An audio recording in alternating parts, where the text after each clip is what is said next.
TinyJimHQ made a house call today. I'm at my brother's house where he's trying to reassemble a 50s era student desk, like elementary school student desk, and he's got one clamp. So we're going to do this glue up. He carefully took it apart so that all the broken joints could be cleaned up and re-glued. That's what we're going to do now. But he's only got one clamp, so we've got to figure out how to clamp all this tightly. And the beautiful secret here is we're going to use something called a Spanish windlass. So I'm just making sure all the surfaces are glued up on both sides and that the film of glue is basically continuous. There's the final 2 dots of glue there, or 2 spots of glue. And then we're going to flip it over. You can hear us chatting away there. We had a great time. It's a really well put together thing. It's maple, and it's going to last forever.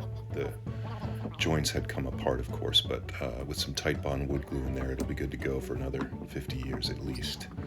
So there it is together, and here we go with a piece of old clothesline rope that nevertheless is still strong enough to draw these 2 ends together. That's the Spanish windlass. You put a loose rope around there, and then you stick something in there. These are old pieces of oak floorboard. You wind it up until the pieces are pulled together nice and tightly, and then you brace it against the cross piece there, and we're nice and tight. So here's me doing the other side. And we found that if we put a clamp on, the one clamp we did have, if we put that on first, we got a nice tight joint squeezed together, then applied the windlass, and it held together super tight. So we got a great amount of squeeze out. Pop the clamp off, put it on the last part of the joint. No need for a windlass there, we'll just leave the clamp.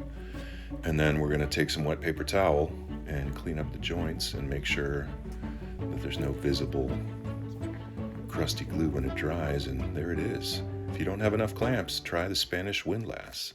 Thanks for watching.